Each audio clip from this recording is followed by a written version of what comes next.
What I want to talk about next is an approximation technique for finding the zero subfunction, to find out where this curve crosses the x-axis.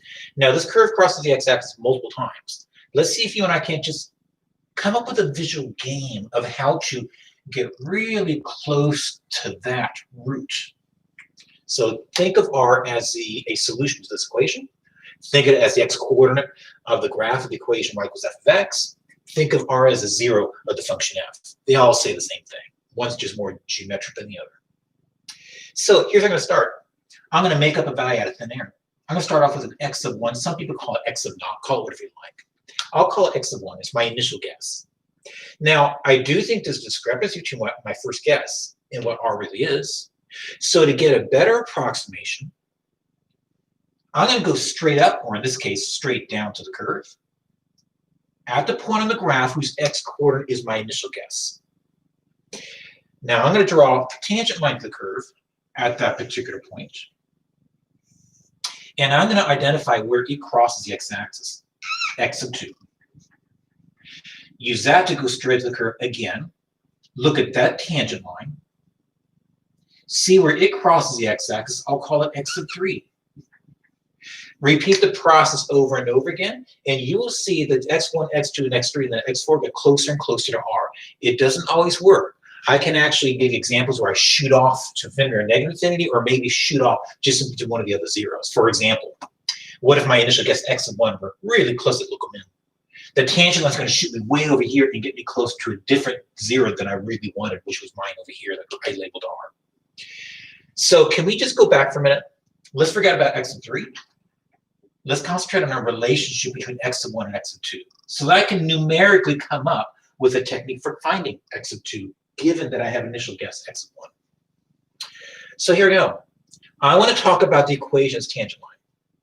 Now, to talk about the equation of tangent line, I need to talk about this equation. Well, how about this one instead?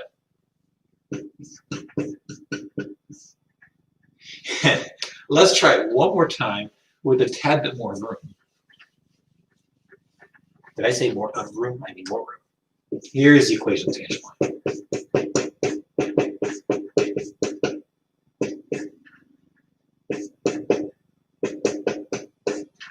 Now, if I'm writing that big enough, this is not the equation describing this curve. This equation right here literally describes my tangent line. Now, that being the case, notice that the order pair x of 2 comma 0 is actually on the graph, the right tangent line, which means when I replace y and x with 0 and x of 2 respectively, I satisfy that equation.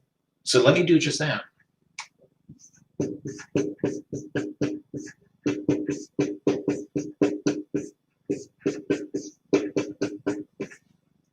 Now, when solving for x of 2 in terms of x of 1, I think it's going to give me the following.